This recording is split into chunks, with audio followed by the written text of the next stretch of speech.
I was rocking out to the intro. We saw that. We saw that. I need these special effects. And I just disproved something because I was told only the host can do that. That's not true. Well, because I'm not the host, so I keep knocking them down. People know everything, but no, not the case. It must be the Hail Xenu hoodie. That's right. I'm wearing. That's you're giving you superpowers.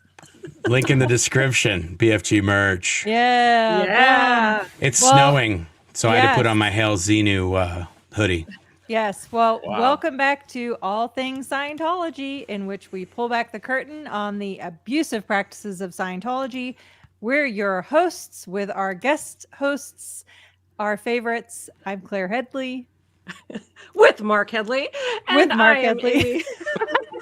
I was going to let him introduce himself. That's me. I'm Marc. That's Hail Xenu. That's also Marc over there, but we call him Matt. Yeah, aka Matt. Yep. Yes. So Amy and Matt are with Claire and Marc, our two faves. And this is going to be a really fun one today. This was Matt's idea. He was like, we were driving to Clearwater Beach and just for a day off because it's been sunny and warm while you guys are sitting in the snow. It's been really nice. I'm getting a tan out there. Are you now? Where is said tan? I'm kidding. It's a good point. Yeah, I'm just Where are you hiding it? No offense, Amy. You look beautiful. I'm just having fun. But we were driving down to Clearwater Beach and Matt said, it would be so funny. There's all these sure tell signs of being a Sea Org member or being a Scientologist. And so we started listing them and we just pages after, I had a notebook with me, page after page after page. We were like the Jeff Foxworthy style, if you so-and-so, you might be a Scientologist, and also Sea Org member, because there's very specific ones for that too. So we're going to have a lot of fun with that today. But first things first, let's welcome everybody who's coming into the watch us and that I see in the chat from all over the place. I'm going to start saying, I start a bunch of them from early on. So we've got someone from Brisbane, Australia. Nice. Where that Cornville, Evelyn, hi. Arizona, upstate New York. Nice. They might have snow. They might have snow. It's cold up there. Southern California. And Halifax, Nova Scotia. Japan of Green Gables, who I see often in the chats. I love this one. Greetings from Dick Scobie Field. Wow. Yes. Yep. And Auburn, Washington. Oh, hello. And thank you, Sandra, for the super chat. All right. And this person wanted to say, I'm in the middle of listening to Blown for Good. It's good. Wonderful hoodie. That's awesome. Thank you. I appreciate it. Yes. Oh, I know that there's a lot of other ones because they're all saying it now. Now that I just had a few of them starred, but anyway, welcome. Go ahead. I was going to put up a few more. We have 8060 NC, Panama City, Panama. Nice. And good old Clearwater, Tennessee. Boom. Yep. And this one, did you show this one? Yes. Yeah. Nice. That's and look at that cup. It's a little SPTV cup, which is nice. Oh yeah, look at that. Nice. Anyway, hello everyone from all over the planet, and thank you for joining us for All Things Scientology. We're going to do a little bit of a week in review here. We had a pretty interesting week, so here we go. Week in review, breaking news from SPTV, All Things Scientology, episode number 24, week ending 11/8/2023. So here we go. So recent videos. Marc. Well, because week ending, that's got to be a Scientology thing. You're proving it in the video. Yeah. Weekending. If your week ends at 2:00 on Thursday, you just might be a Scientologist. Yeah, but whenever you talk about something, you always say W/E. That was the weekending. Yes, if you know what W/E stands for, you might be a Scientologist, or more specifically, probably a Sea Org member. Yeah, probably a Sea Org member. Yeah, you're trying to live from week to week. Yeah. Oh my God, minute to minute. So let's cover the recent videos. So there was a little productive week, especially Marc, but we'll go through these here. So yes, the IASP fundraising live that we did with all of us SPs, and I wrote on the bottom, celebrating unprecedented expansion. Nice. Which is always something that Scientology says. Which is a lie, but anyway, so we did that and, filled up the 6 squares there. That was a good one. And then I did day after for day 2 recap and day 3 recap of the IAS protests with Apostate Alex and PTS for Life, Jeff. And that was really fun. And they covered a whole bunch of specifics and showed video and photos and everything like that. And then you guys did a really wonderful coverage on this with great photos. My God, you guys got like amazing photos of this. The photos were flooding in. Like, were they? Yes. Wow. The leaks are out of control at this point. Like, yes. There's more coming out than is staying in at this point. I'm sure they're trying to like shut people down. Like, don't bring your phone, and turn your phone in beforehand, and it's still getting out no matter what. Yeah. And then Marc did 2 of the Scientology spy files, number 20 and 21. So those are continuing to get out, which is big revelation. And then he did a deep dive with Mark Fisher. What did that cover? I haven't seen that yet, Marc. It was just a lot about the international headquarters, about the production areas and how the cassette production area and things like that. It was like deep golden era stuff, and just how we did things and stuff like that. So it's fun doing it with Marc because he asks questions that I would never think to answer, and he knows the whole property, so he was good at asking good questions. So that's awesome. And also he left right after I got there.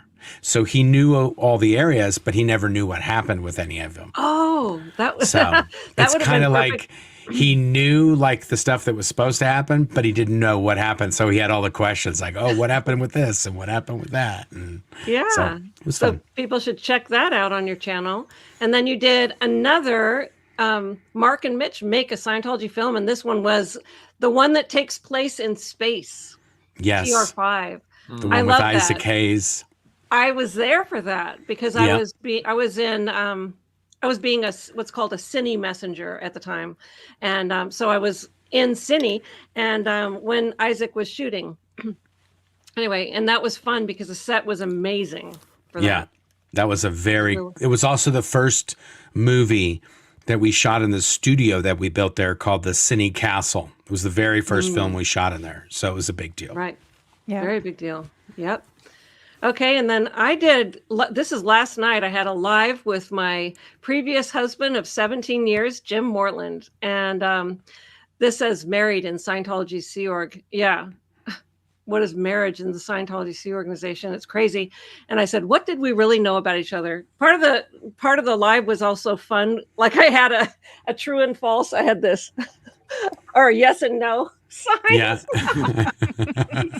on what he knew about me or me about him. I got a lot wrong, but anyway.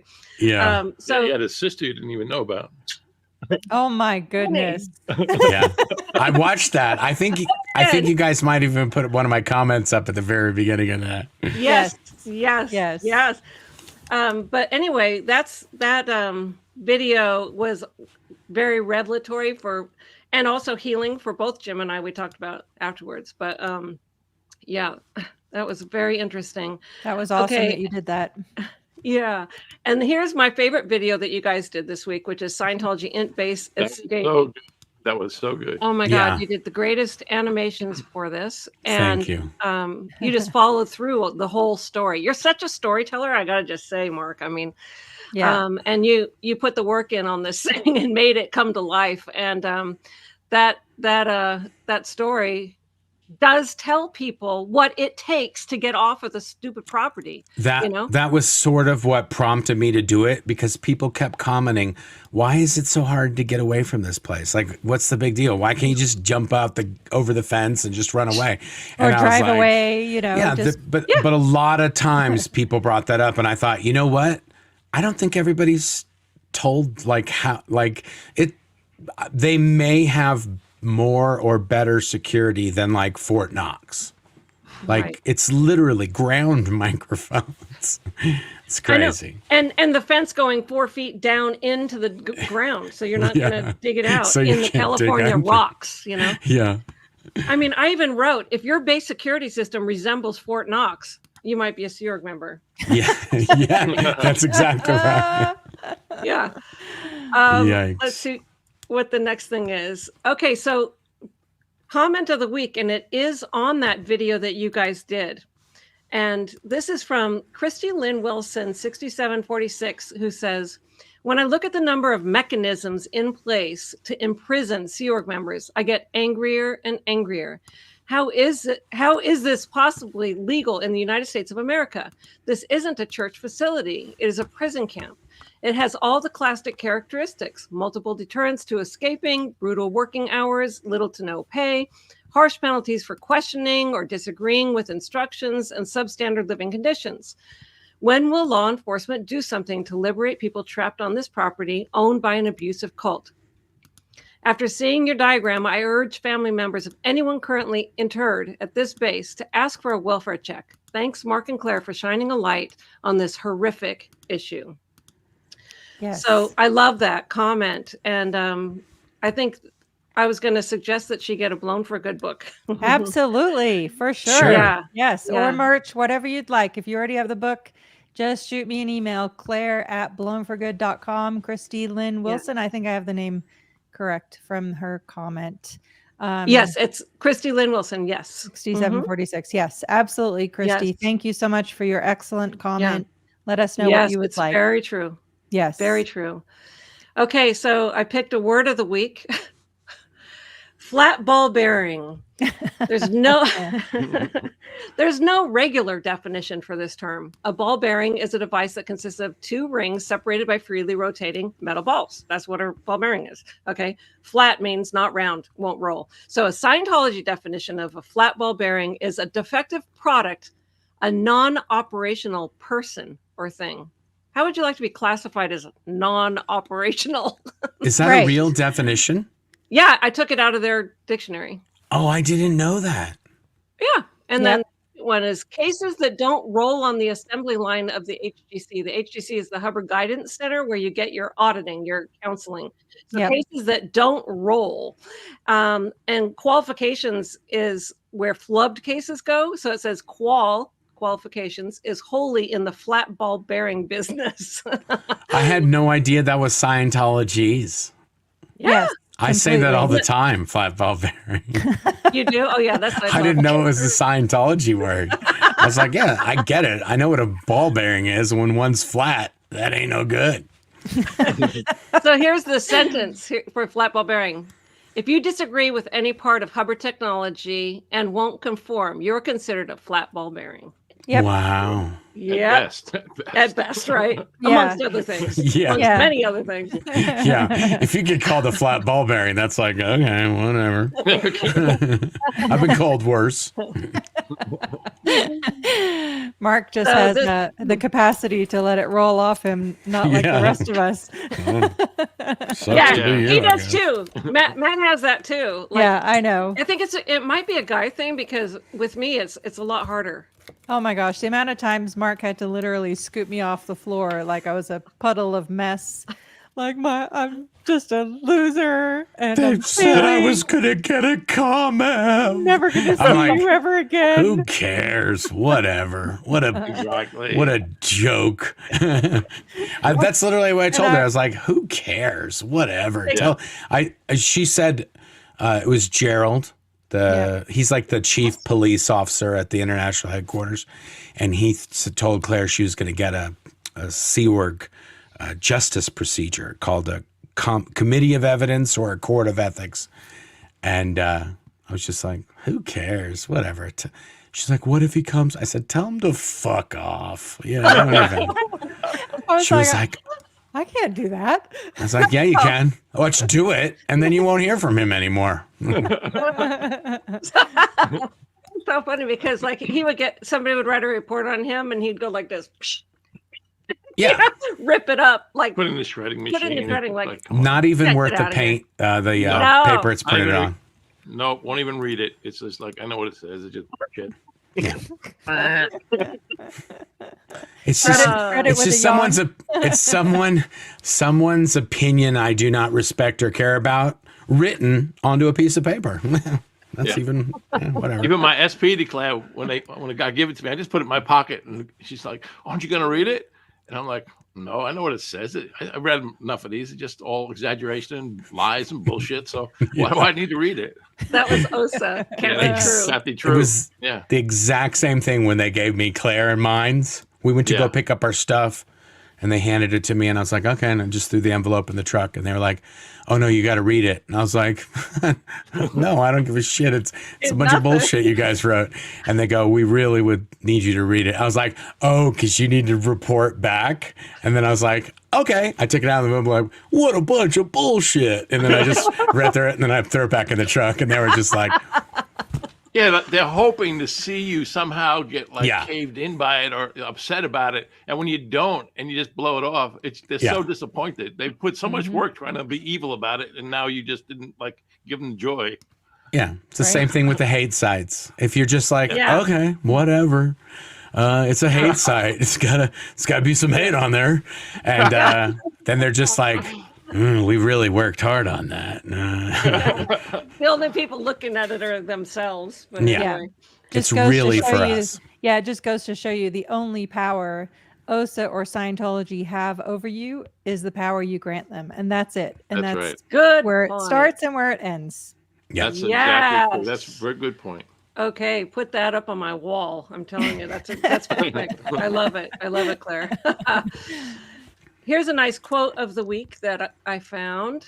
It's to know even one life has breathed easier because you lived. This is to have succeeded. And that's Nice. Ralph Emerson. Yeah. To know even one life has breathed easier because you lived. This is to have succeeded. I love that. That's beautiful. Yeah. That is. Okay, here's the photo of the week. Yes. Now, can you spot any change that I may have made in there? Oh, hold on. I can do a little closer. I have to. I'm going to zoom in. Here we go. We got to. Okay, this is like a spot the. Yeah. Did you add hair plugs on David Miscavige? Just kidding. He already has those. I added David Miscavige. He wasn't there at all. And the picture, the arrow. Nice. And the picture, it wasn't there. I added it. So That's nice. So I was right. I love that. was just a David little more Miscavige. minutia than the fact. Yeah, yours was the hair plug. But She his did hair is put the really hair plugs bouffant in. there. Yes, Yeah, those two. yeah, his Perfect. hair is I love it. So bouffant. And then Jeff is holding the little mini me with a sign that says "Go Go Power Thetan." Yeah, it's so great. This little Davy guy got lots of coverage. You got lots of press, big guy. You did good. That's so funny. Well, that's it for our review in the week. Nice. Yay, we did a week. good job. I don't know if there's anything that you else to show or anything on coming up. I didn't have anything to specifically put in on there. So No, you covered it. We got a lot of I didn't realize I did that many videos. I need to stop doing so many videos. Oh no. I was like, I remembered when I did like 2 of them, and I was like, oh yeah, that's true. I did those 2. And then when you showed 3 more, I was like, Gosh, I don't even remember doing those. Yeah. No wonder you've been so tired lately, honey. Oh dear. It's awesome. So there's 2 sections that we wrote. One is you might be a Sea Org member, and the other one is you might be a Scientologist. So we can pick whichever one we want, or we can alternate. But I vote alternate. Alternate. Okay, let's Yes. do that. Let's do that. Hi, Liz Paris. Thank you so much for the super chat, and nice to see Liz. you here. Hello. I haven't been looking at the chat. If I'm missing anybody, I'm sorry. I was busy doing review in the week. Yep, I'll keep an eye on things too. Okay, that'd be good. Yes. Okay, we're going to talk about each one of these too as we go. So let's start with the Sea Org member. And there's actually a couple that fall into the same category here, which is if you can work for 4 days straight without sleep, you might be a Sea Org member. Also, if you can sleep standing up, or if every surface you look at seems like a comfortable place to sleep, you might be a Sea Org member. And if your most common place to nap is the bathroom. Yes. I think we've all done all of those. All right? of those. Yeah. The best is when somebody comes back into your work area and they have 2 giant face prints on their face. Yes. So they've been in the bathroom for like a half hour taking a nap, and then come back in and they have these giant white handprints on their face. And you're like, dude, you got some handprints on your face. Yeah. Here I'm gonna pull up a really great comment. Love Sherlock says, you might be a Sea Org member if you think getting 4 hours is getting a bit too much sleep. So true. Where is Matt? He's been sleeping for 3.5 hours. Jeez. It's not that bad. I got 4 hours sleep last night, and I didn't have any the night before, so I'm doing all right. Yeah. Oh, you did Marc, not. give her a break, No. Marc. Sorry. I'm saying this is, like me when I was in the Sea Org talking. Not now. Marc had you like doing dishes all night or something. Yeah. No, you can ask Marc. I get my sleep, and do not cross me if I've not gotten my sleep. I am very. Matt takes a nap every single day. I take a nap inside my nap. I've banned alarm clocks in our house. There's no alarm clocks. I just wake up when I wake up. Yeah. I worked for a lady that used to fall asleep, face plant herself on the typewriter. Yeah. And when she got up, all the keys were in her face. Well, you say I fell asleep on my Studer, the tape machine I used to QC, quality control the cassettes. I fell asleep on it while checking pancakes, and I had the Studer logo pressed into my face when I got up, and the person who woke me up was David Miscavige. He literally was like, you got to get up. And I woke up and I was like, what? And he started laughing, and I was like, what? And he said, this guy's got a Studer on his face. He's got literally just Studer. Yeah. Mm-hmm. Oh my gosh. I'm telling you, I mean, we were up so many days. Like, I think it was 2 years that I averaged 4 hours, and it was like some nights none, and then maybe 6 or whatever. So an average of about 4 for 2 years working on the L. Ron Hubbard stupid places that he was never going to see. And it's painful too to be no sleep like that. It's so painful. You feel like you have the flu. Your eyes feel bad. You can hardly think. You have all that stuff going on. It's nasty ass. Yeah. Well, that's the other reason why I think there's a lot of Sea Org members that die of cancer, because when their body's aching and they have a headache and they don't, their stomach, like. And that's a Tuesday for a Sea Org member. Okay. So when you really, when you really do have something, it's like, oh, I'm just tired. That's all. Right. Yeah. Yeah. Yeah. You can't tell the difference between life-threatening illness and just a normal day as a Sea Org member. There is no difference. Yeah. Right. Yeah. And every surface looks comfortable. It doesn't matter if it's concrete, it looks comfortable. Oh yeah. Okay, so that covered that one. Yeah. Well, that was fun. We covered the hell out of that one. Using my entire tissue box. Oh, I was going to tell you that I bought some new mascara that's waterproof mascara because whenever I talk to you, Mark, I laugh so hard and I just start crying, laughing. And I'll work on that. Anyway, I'll work on that one. You don't even have to do anything. And what I was saying is that this brand new mascara that's supposedly waterproof makes my eyes water already.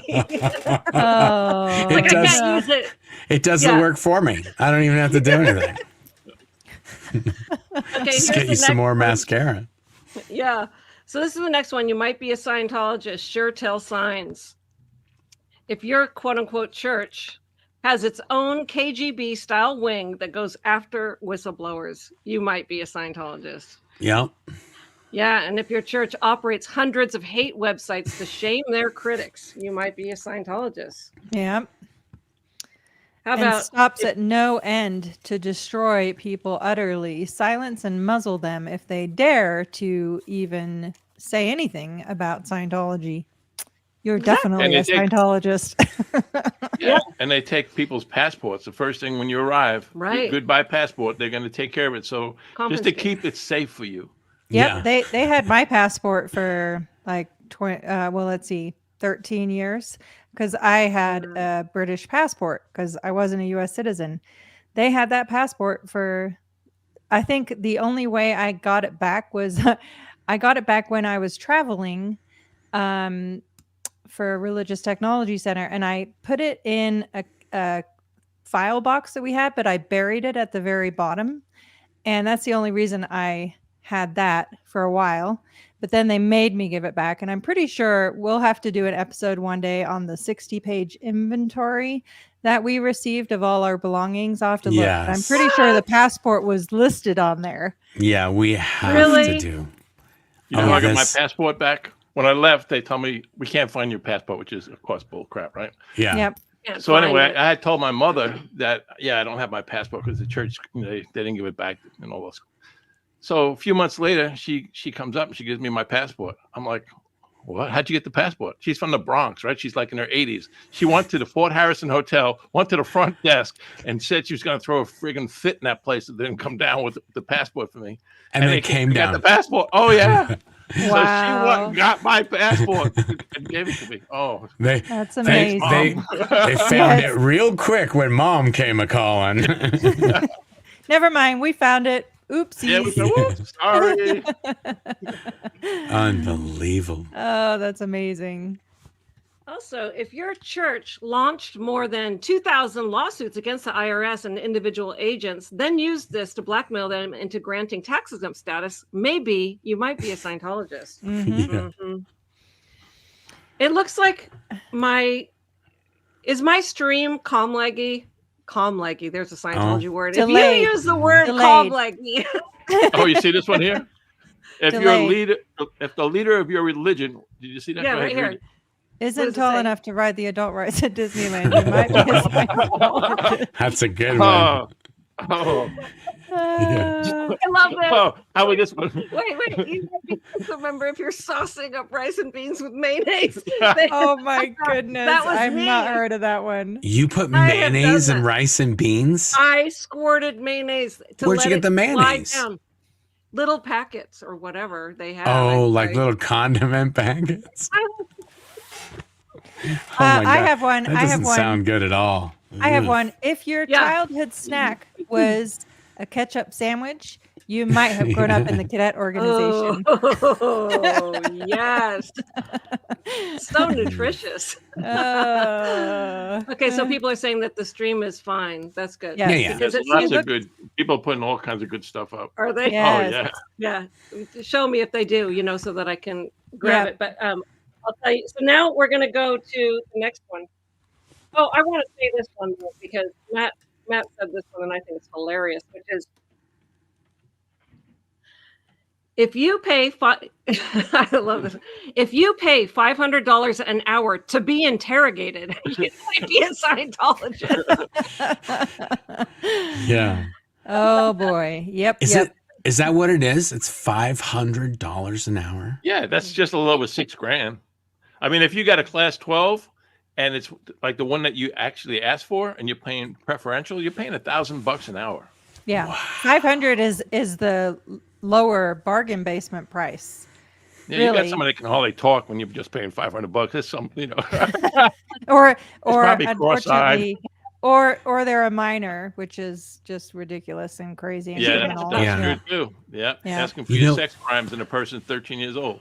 Yeah, I never really thought about it, but that may be an incentive to just get it over with and just give up whatever you got, because you're paying $500 an hour for them to interrogate you. So unless you want to pay, you have to buy it in a block, right, Matt? You have to buy 12 hours at a time. 12 and a half hours at a time. Yeah. So it's going to cost you another $6K if you don't just cough it up on this $6K.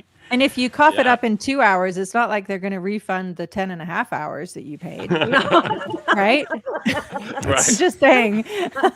That's Tommy's church. Every time you do something wrong, you're thinking in your head, how much is that's going to cost you when you get the flag, and you have to like spend hundreds of dollars an hour to go over how you stole $10. Right.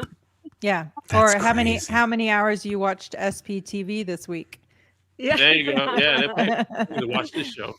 Yeah. Oh my gosh. I did hear a story though recently about someone who had to go in for interrogation. This was a few months ago.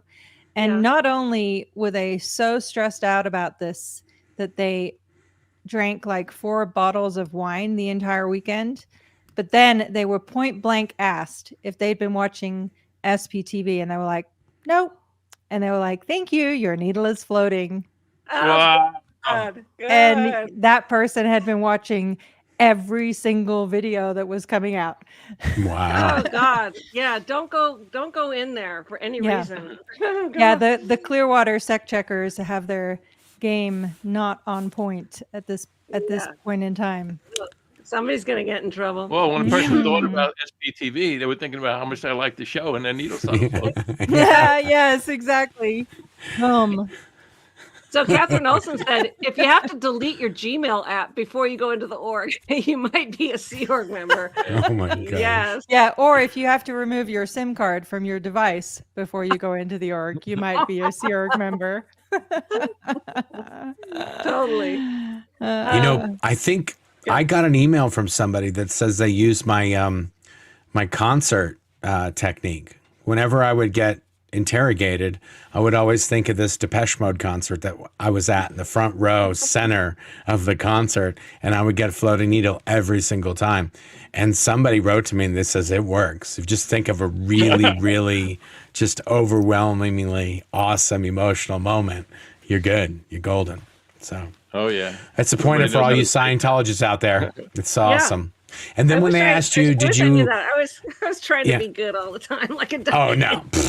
Yeah, that ship sailed, Amy. You don't got to worry about that. They did sail too. Yeah. Oh my gosh. This is another one that Matt said. If you eat your meals like a hungry Rottweiler, you might be a Sea Org member. You got like 2 seconds to eat. And so it's just like, and you're going to starve by the next meal. You don't take breaks. You don't have snacks. You don't, nothing, And so it's like what you eat right now in this 2 minutes is what you're going to get. So it just goes in and down fast. That's why mayonnaise is good. It helps glide everything. I have a question for Matt. So at the Imp base, if the meal was from 12 to 12:30, that really meant the meal ended at, like 28, because you had to get out of there and get ready for muster. So you need at least 2 or 3 minutes to do that for the 12:30 muster. But at the Imp base, if you were walking to the meal at 11:55, that was super taboo. You were not allowed to do that. You had to, if it's like tick, tick, tick, tick. It's 12. Okay, let's go. And then we, walk out the door. Yes. Or if you time it right, you can do a, I'm going to go to the bathroom, 11:50, Well, check this out, flag. You weren't supposed to leave where you worked until the meal started. But I worked a mile away at the friggin' mill, and I'm not supposed to leave the mill until, like, if the lunch is at 12, I'm supposed to leave the mill at 12. Yeah. That's exactly. We didn't have a car. So they had that system at the Imp base too, because at the Imp base it's 550 acres. So if you work at the city council and you want to get there by noon, you got to leave at 11:45. Right. So that's this is something else in the Sea Org. You have a 30-minute meal break, but you're not. But travel time is in the 30 minutes. Exactly, and clean up time and get ready for the monster and all that stuff. You're left with like 4 minutes. And which brings me to my hack of this. If you run everywhere you go on a full-time basis, just as a matter of habit, you might be a Sea Org member. Yeah. Well, the other thing was, I still do it to this day. I'll be like running through the grocery store, and my kids will be like, "Mom, please slow down." Or Mark does it to me too. He's like, "We literally at the airport, she's like in the Amazing Race. She's," and I'm like, "Hey, are you getting a prize when we get there? Because I can't, like, my hips, just 1 hour with her, my hips and my knees are gone because she's like doing a 5K at the airport. I'm just like, no, not doing it. I'll see you. I'm the one with the car. So you'll be waiting at the other end." Anyway, but the other thing I was going to say is, so that was when we had 30-minute meal breaks. Yeah. For many of the years I was at the Imp base, for 1990 to 2005, we had 15-minute meal breaks. That's right. Yes. Yeah. I was going to say half hour. How many? And the same rule applies. That's travel time. You can't head out early to spend that 15 minutes. So that eating is a I think I still, probably after we left for about 5 years, I would eat in 1 minute. You're just like, it's almost just like if you could put your mouth on the end of the plate and just push a food in. That's about what you're doing, just like, shovel it in. And it was so funny. We would go out with my family, and like to the Muckleshoot buffet or something like that, we'd be walking in, and they're like strolling in as a family, the whole rest of the family. They sit down, take off their jackets, put it, we're already getting our food. We come back and, drink orders, or everyone's getting drink orders. We have our plate. We haven't eaten before anybody goes up and gets their plates. Yeah. And then it's just like, okay, now what are we going to do? We had to really work on it. Like, it took years. Really work on slowing down. Us too. Our first, or not our first, but we had a very memorable meal at, was it Olive Garden, honey? It was Marie Callender's. Yes. And we went there with my aunt and my dad and his wife. Yeah. And we sat down at this meal. And when they brought the food, none of our family ate. They literally just stared at us. They talk about barbarians. They literally was like, oh my God, these guys. And we were like, and we looked up and they were just like, all like, they were like, when was the last time you guys ate? Like, this was, to be fair, this was like days after Claire got to Kansas City from escaping, and I had gotten out 2 weeks earlier, but I wasn't going out to eat and, that kind of stuff. So when she got out, my aunt was like, oh, I want us all to get to dinner and find out what you guys are up to. And I'm like, what we're up to? We're like, what is this going out to dinner you speak of? It literally was like a wake up call. Like, oh my goodness. I remember the first time I went to a restaurant, in years, after being on the Int base. I was still at the Int base, but we were going to LA and we were able to stop to grab something to eat beforehand. And it was just some like a Denny's or something, and they had vegetable soup. And I'm eating this vegetable soup. This is the best vegetable soup I've ever had in my life. Denny's soup and sandwich was like Sea Org gourmet dish. Okay, totally. It's $4.99 and it's this good. Exactly. Oh man. Well, because they don't have seasoning in the Sea Org either. No, I know. Salt and pepper. That's it. That's all we're spending. Yep. Oh gosh. Okay. And it so is let's see. amazing how good food tastes when you haven't eaten well for many, many years. It's just crazy. Yeah, your body needs it. It needs it so much. If you let that food mature a little bit up in your ceiling tile for a week or two, it's really, really good. It's to hide his food. I know. It's funny. People are saying that he hid hamburgers up there. But didn't you also go to a shady part of town that a Sea Org member or a Scientologist wouldn't go to? Oh yeah, absolutely. Yeah, it's the best. The best. Oh my gosh. Here's another one similar along that line, but not food. It's if you always take 30-second showers, you might be a Sea Org member. Oh, just as a point. Yeah. In the RPF, you're in one of those regular dorms with a regular bathroom like you would have in an apartment. There's 12 guys in there. You have 15 minutes by the clock to do all your business in there with the shower and everything. And shave. What do you think that looks like? Get 12 divided people by 15. So you got you have to be naked to start with, waiting in line in the hallway. And when that 60 seconds is yours, man, everybody, you just slip sliding in there and get your shower. Everybody's screaming, "Get out! You ready, man? 63 seconds. Get out there!" I in my book, I talk about that when I was doing the EPF when I first joined the Sea Org, and we were at the complex, and I was going to get in that line, and I was like, "Oh man, this is like." I'm in a line to take a shower, and there's 10 people already in the shower. It's like a hospital shower room. So there's no stalls or anything. It's just a big room with faucets coming out of the walls. I'm like, oh yeah. And I don't remember what I wrote in the book, but pretty sure I was pretty ripe for that whole EPF, because I was like, I'm going to pass on that. I think I'd rather stink than go in there with 10 other dudes I don't know.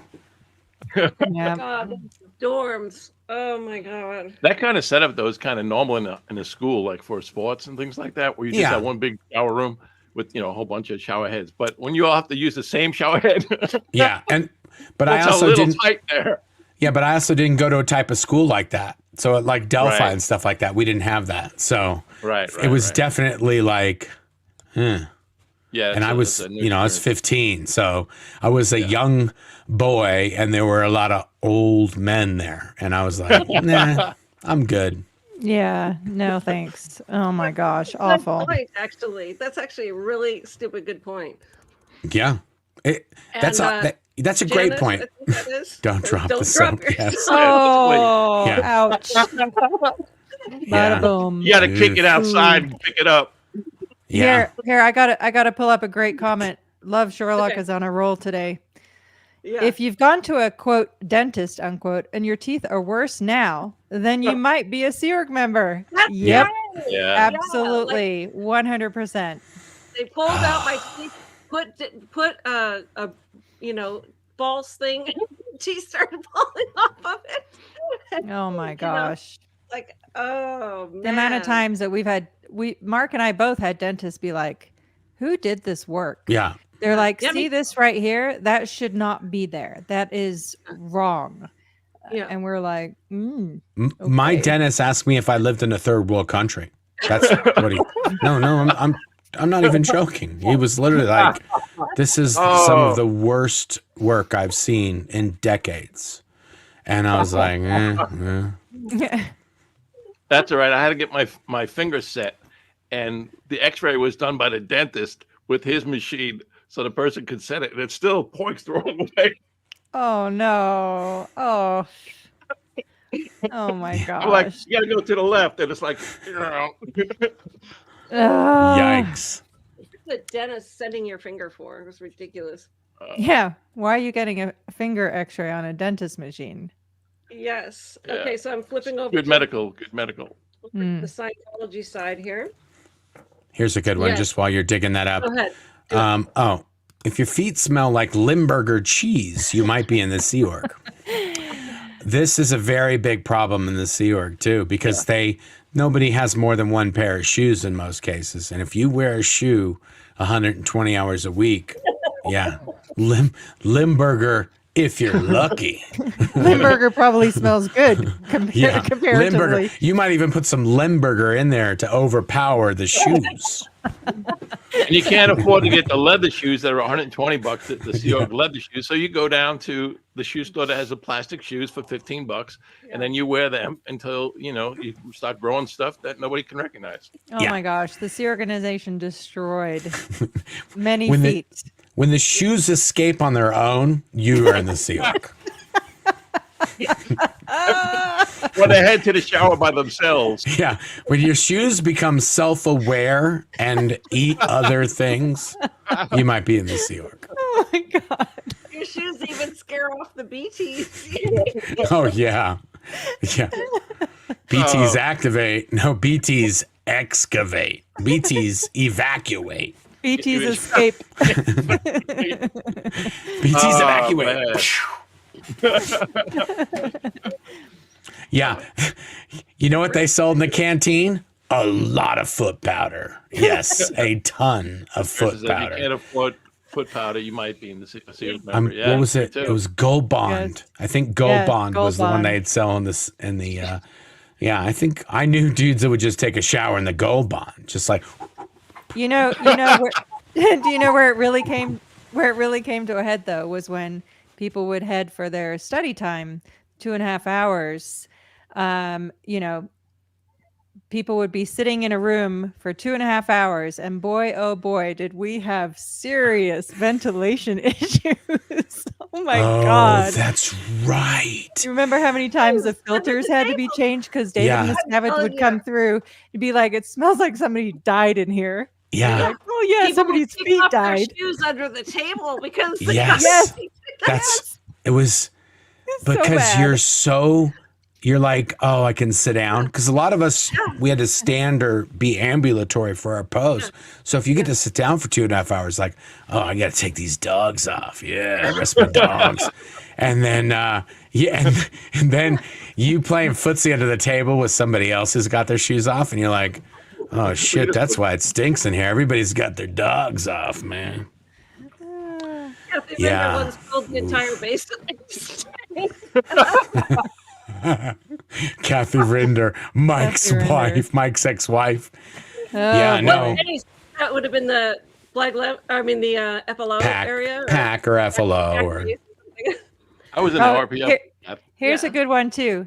Gary Jackson Moorhead in the house. Hi, If you've been turned away at the gate, meaning the security booth, when trying to go home because you just found out you're on the restricted list. You've lived at Gilman Hot Springs. yeah. How many times? Did you ever get pulled off the bus, Amy? I don't know if I was pulled off. I never made it to the stupid bus. Oh, no.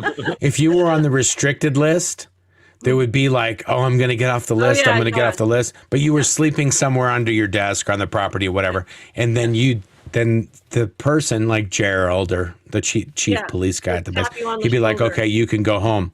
But he wouldn't update the list. And so then you'd be all excited and I'd tell, hey, I'm coming home tonight. After not seeing her for about 3 months. after Yeah, not like being, 6 months. not He's being like, home. I'm coming home. I'm on the bus. And then it'd be like, No. this is a bunch of bullshit. Security hasn't had their list updated yet. I'm not coming home. And I'd be like, oh, How would you call her? I man. never even had. Well, we had Look, we had the next telephone, like chirps, Oh. like radios. radio. But yeah, it'd be like, no, I'm back. I'm stuck. Because they had a list and they just walk through the aisles of the bus and they check the list. Do you remember in the old days, we would write our names on a list and they would pass the list up and down. Yes. Yes. And They had to have a then, list and on then the bus. they would give that to the main booth and the main security booth would check would it check with. and they'd be like, you're all good. Well, Yeah. you know what happened? No. Yes. Somebody hacked the system. Yes. Didn't If you're write on their the name on it? restricted list, don't write your freaking name on the You list. just go through the scribble motions. Yeah, so you'd get it go and you'd be back. like, no, and hope that the guy that was behind you, who was writing his name, didn't go like, oh, thanks, Mark. And then Amy Scobie's name is right there. And then he would just like, and then but yeah, you do that in time and you'd be like, then the next, or that night, you get a knock on your door at birthing.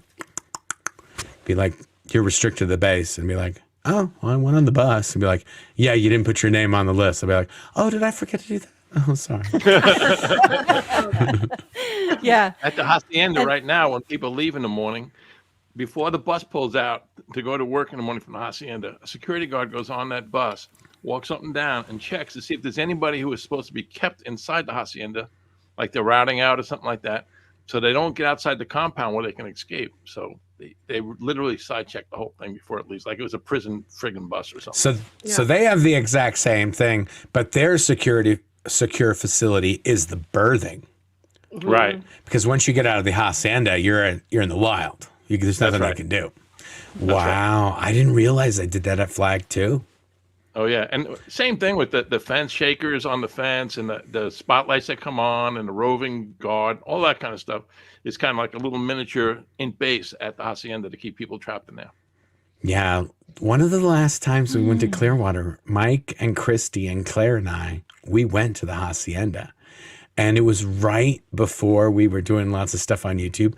But I videoed the whole thing. Maybe I'll cut it together or see if I can find the footage. Yeah, that's a good idea. I showed all the cameras and the gate was open and I walked right up in there and they were like, and they closed it. I was like, we were looking for David Miscavige. Yeah. Right. Remember? Yeah. That's what we were doing. Yeah. Yeah. We wanted, I was like, let's go see if he's here. And we went to the hacienda and I was like, isn't that his apartment right there? Mike's like, yeah, it's that one right there. I was like, yeah, I don't see him. I love that you and Mike got out and were walking around and Christy and I were like, we'll just stay in the car. Yeah. Yeah. Jackson said, if you've ridden on the back of a rover bike at the in-base, you've been in trouble. Yeah. Yes, that's for sure. Oh, That's yes. the ride of shame at the end base. Getting hauled off by security. Yeah. If you see a normal Sea Org member riding on back of the security bike, you're like, oh, yikes. He's in trouble. They're in trouble. They're under guard. Yeah. Yeah. You know that. Why did they always put, oh my God, why did they always put me and other people under watch all the time? Under guard. Like somebody's got to guard me at all times. I mean, you'd think I was.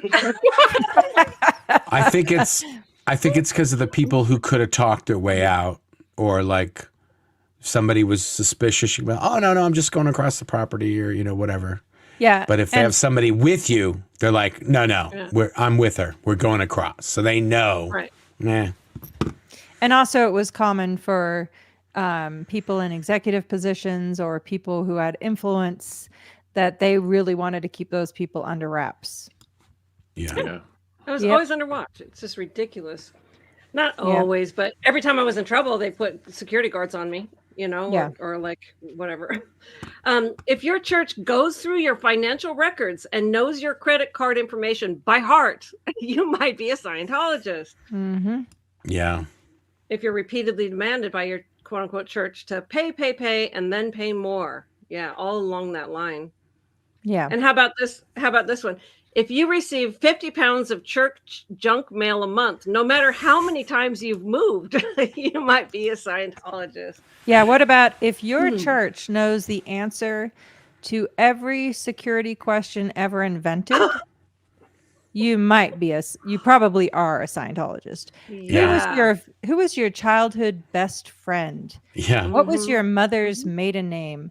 What was your first pet's name? Yeah, all of those. They have. Did you grow up on? Yeah. Yes. Yeah. They literally. It was always whenever we filled out this form that Claire is talking about. It's called the life history form, and when you join the Sea Org, you have to write all this stuff down, and you update it like every few years. When you're in the Sea Org, you update your life history, but it has every single possible question. That security questions for banks and credit cards and things like that, what they would ask you if they were to ask you a secret question. Yep, exactly. Crazy. Very invasive. Mm-hmm. The next one, let's go back to Sea Org member now. Yeah, if you escaped only to be forcefully drugged back, you might be a Sea Org member. Blown not for good. Yes. Blown failed. Brought back for good. Yeah, blown for just a bit. Blown for a minute. Brought back for good. That's a good one. Yeah. And then if you got married a week after meeting someone, you might be a Sea Org member. Yes. Yeah, come on. Completely. Claire and I waited like at least 2 months. Yeah. Did you? That's a long time. Wow. That's amazing. It was You might just have the record. logistics. It was just logistics. Yeah. Yeah. We were supposed to get married in July, but anyway, it's a long story. It's a story for another day. We got married in August instead. So yeah, like Mark said, it was about 2 months. And it was torture that month. after 0 actual dates, by the way. Yeah. Can I show this one real quick, a comment? Of course. Yep. Yeah. If your name is Mark, but a science fiction writer said you have to go by a different name for security reasons, you might be in the Sea Org. Yep. Yes. Very true. Bada boom. Yeah, I didn't find out. I'm trying to think. I just recently found out that Matt's name was Mark. Yeah. Like within the last that's few hilarious. years. Yeah, Yeah. I mean, Yeah. relatively. Yeah. Maybe. Or maybe you guys told it, because we used to hang out when we first got out too.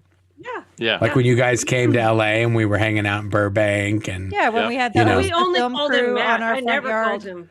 Remember That's we what I'm had saying. that film crew? We always called him Matt. And Yeah. so it was just like it probably never really came up. Yeah, no, I never called him Mark. It's hard for me to call him Mark. But his family, who all lives here, all call him Okay. Mark. Yeah. So I go, what do I call you? And the other thing is, all the legal stuff has to be Mark. So I'm like, I write Matt. Oh, and all the people in the neighborhood, I don't know who I said his name was Matt, who I said his name was I know. It's all screwed up. all screwed up. And people are like, You mean Matt? I say Mark. Oh, did I tell you that was his name? Oopsie, slip of the tongue. Yeah. It's You really say Matt, good. I say Mark, whatever. You say potato, I say patata. Yeah. There's a people lot ask me, of "How'd your Marks, brother Matts, Mark and do?" Mikes. Yeah. Yeah. Like This Salty Beach girl, Lori. So many Marks, Matts, and Mikes. Yeah, there really are a lot. Yes. yeah. Yes. Oh man. Yeah, it gets me. This stupid thing. This Matt Mark thing, I tell you. I might just change it again, just make it easier. That would be awesome. Call yourself Max. just I should just change it every month, just to jack with everybody, just like, I've really decided I've been living a lie. I want to be Max now. I identify as a Max. Yeah, identify as a Max. His That's too much. Royal Highness Max. That's what I want my name There to we be. go. You know what? To each their own. Terrified. Ask you in the morning. What should I call you today? Yeah, No. You say, "Who are you today, honey?" yeah, Let me ask my BTs. Hold on a second. yeah, exactly. I've got a lot of Max BTs. I'm awaiting input. One standby. Yeah, This one falls right into that. If you've been married and divorced at least 3 times, you might have been a Sea Org member. Yeah. Somebody else Yeah. commented that. If you've been A lot. married and divorced 6 times and you're 16 years old, you might be a Sea Org member. yeah. Oh, that is funny. You joke, but there was some pretty active young females at the Imp base. Yeah. Yeah. Yes, there were indeed. Yeah. Yeah. Yep. I mean, I So was much for the 16. most ethical beings on the planet. Well, There was a mix in there too. I think yeah, but it's a the lot of- guy's fault, really. But anyway. no, Oh, no. Let's not blame guys or gals. A lot of times, a couple be married, and then one of them get RPF'd, and then they're never going to come back. So it's like, okay, I know you got to drop that. The best is that that happened. A lot there was, to me. I know of at least 3 couples where one of the couples escaped. And then when they went to go file for divorce, the person who married them, usually a Sea Org member, never filed the paperwork when they married them. So they were never married, which was like the whole reason we got married is so we wouldn't do anything illegal. And we did a ceremony and all that, but we were never married. So it's like, so that whole thing was illegal. That was me too. No. What? Well, both of my marriages in the Sea Org. I was married for 21 years and I wasn't married. Yeah. What are the chances that I would say that and 2 people out of the 4 people that it both happened to? That really did happen to both of you twice. Oh, and she my thinks goodness. we're still married. She thinks we're married. Matt's like, hey, ask me if I want to get married. I do. Okay, we're married. That's how it works in the real world. That's what you do. The only reason Mark and I Pinky promise. The only reason Mark and I actually have a marriage license is because I was 17. So we had to go to Vegas and get a marriage certificate, which we got. And then Scientology lost it. So then we got another copy of it. So there you have it. Yeah, but the early days at the int base, when you wanted to get married, you had to go to Tijuana. Right. That's where everybody got married. You go to Tijuana, you go down there, and there's some little hut thing, and you knock on the front door, and the guy comes out with his T-shirt on and stuff like that. He's got a beard. He's like, "What are you doing here?" Like, "I'm going to get married." "Oh, that's $10. I'll be right back." He goes, comes out with a piece of paper. Yeah, everybody's happy. You bring that back to the int base, and everybody's like happy. You get your room. Wow. You get your room. Yeah. Well, that's another perk in the Sea Org because if you're single, then it's asses and cracks with everybody else and 12 guys in a room. But and Limburger. Yeah, Limburger toes. And but if you're married, you get one room, that same size room, you could just share with one person. So it's like, Except that flag. When I got married the second time, I wanted to get a room for marriage, and I was told it's a 6-month waiting list. I'm like, you gotta be, you got to return to your dorm. It's like for 6 months. So I was like, okay, is there some kind of room that nobody can use, but if I fix it, it'll be mine? And that had no air conditioning, no window, didn't have a wall, didn't have a door. I know. I stayed up that night and I built the whole room, whole thing. So we were in there the next day. But otherwise, that's telling me 6-month waiting list. I was supposed to return to my dorm. I'm like, bye-bye. Yeah. That happened to us too. But we get to sit next to the bus. Yeah. On the bus. You're like, this chick could be RPF'd in 6 months. I'm not going to get anything out of this. When Claire and I got married, it was all set up. And she wasn't in RTC yet. She was still in Golden Era Productions. So we were both in gold. So that's... might as well be next to the horse trough. We're not getting anything special. But it was all set up. And it was like, okay, this person's going to move and this is all going to happen. You guys are going to get married on Saturday. Everything will be ready by Sunday. Well, they called Claire back early. So we got married on Friday. No, Saturday. Well, we got our license at midnight on Friday night. That's right. We had our ceremony at Celebrity Center on Saturday, and I was back at work in Gilman Hot Springs, California by 6 p.m. on Sunday. Yeah. Oh, there's your honeymoon. They literally, she was all approved, and they said, no, you got to come back. Mm-hmm. So then I said, okay, well then I'll just move our room. I'll move everyone's. And then they said, oh yeah, the room thing fell through. And I said, oh, that's what you think. And so Claire lived in a female dorm, and she had 3 girls in her room, and there was 3 girls in the other room, and there was 1 girl in the living room. No. There had been 3 girls in the other room. Oh yeah. But one of them had just escaped, and she escaped while we were getting married. She escaped. Okay. So I was like, perfect. The 2 that live with Claire, they don't live with Claire no more. And I took all their stuff and I moved them into the other rooms. Oh, boy. And when they came home, they didn't have a room. They had been moved. And I moved all my stuff in, and I had the bed, and it was all set. And there was nothing left of any of those girls. But because Claire lived there with me now, I left her stuff in there. And all these girls are like, this is not okay. I'm writing a report. I'm like, write a report. Don't talk to me. I'm not in charge of rooms. That's services. You got to talk to services. Write a KR on services. And then within a week, one of the girls that lived in that other room, she got married. And so the whole thing just got turned into couples birthing. Right. So, how about the privacy problem? I mean, I had one of those G units when we got married. And when you opened the front door and walked in, you were in our bedroom. I mean, that was it right there. And then when I needed to go to the bathroom, I had to walk through somebody else's bedroom. So there was like no privacy. Oh, for real. I mean, you know who in the house had action that night. It was like, that's what in those little stupid places too. Well, that's what I did when there was a girls' dorm. They were like, this is a girls' dorm. You can't live in a girls' dorm. I'm like, no, you can't live in a couple's dorm. That's how this is going to work. And if I wanted to force the issue, I'd just walk around in my underwear and they'd be like, we got to get out. Or take your shoes off. You can just take your shoes off. No. I mean, to be fair, my feet weren't that bad, but the underwear is a much better deterrent than the feet. You know. Oh, man. Because none of these...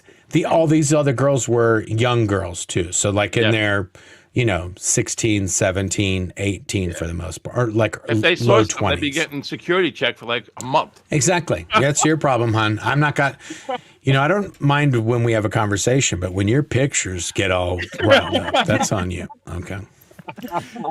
You want me to put the underwear back on? Okay, I can put the underwear back on.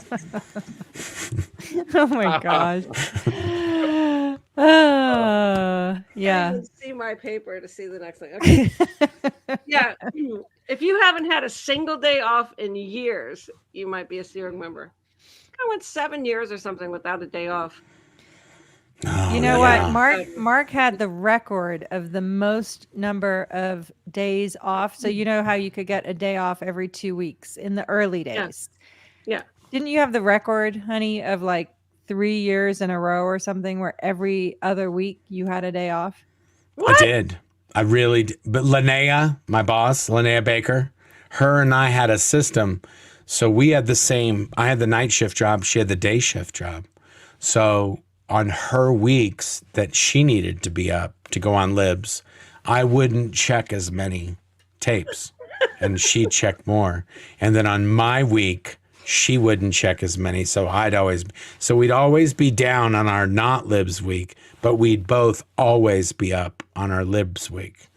And and I lived at the apartments, but I was on the night shift. So I would sleep by the pool every single day.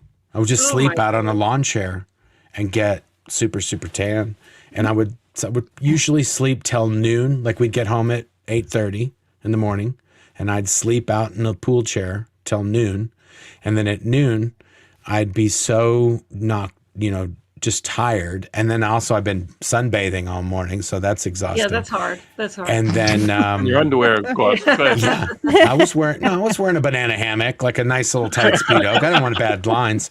And then by the time libs would come, I would be ready to party on Sunday. I'd be like, good to go. Oh my gosh. Yeah, I got in trouble for that a lot, but what are you going to do? Yeah. I Oh my gosh. Prove that I had every Saturday off, no matter what the stats were. I got Saturday off. Really? Any serial member ever had that before? Yeah. Yeah. How long? I said I get Saturdays off, or I'm out of here.